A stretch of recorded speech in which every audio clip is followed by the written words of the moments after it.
ભારતીય હવામાન વિભાગે દિલ્હી અને આસપાસના વિસ્તારોમાં 13 અને 14 ફેબ્રુઆરીએ વરસાદની ભવિષ્યવાણી કરી છે. પરંતુ તેના આગળના દિવસે 12 ફેબ્રુઆરીએ તડકો નીકળવાની આગાહી કરી છે, જેનાથી પારો ઊંચો જશે અને તાપમાનમાં વધારો થશે. આના પરિણામે હવામાનમાં વારેવારે પલટા જોવા મળશે. પહેલા એટલે કે 11 ફેબ્રુઆરીએ ઠંડી હવાના સપાટા, બાદમાં તડકો અને ત્યારબાદ 2 દિવસ વરસાદ.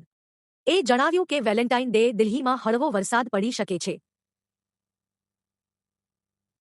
હવામાન વિભાગે જણાવ્યું કે 15 ફેબ્રુઆરીએ આકરો તડકો હોઈ શકે છે.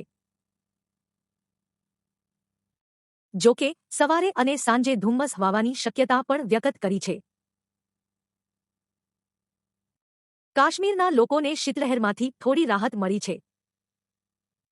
શનિવારે ખીણમાં લઘુત્તમ તાપમાન 18 બિંદુથી નીચે નોંધાયું હતું.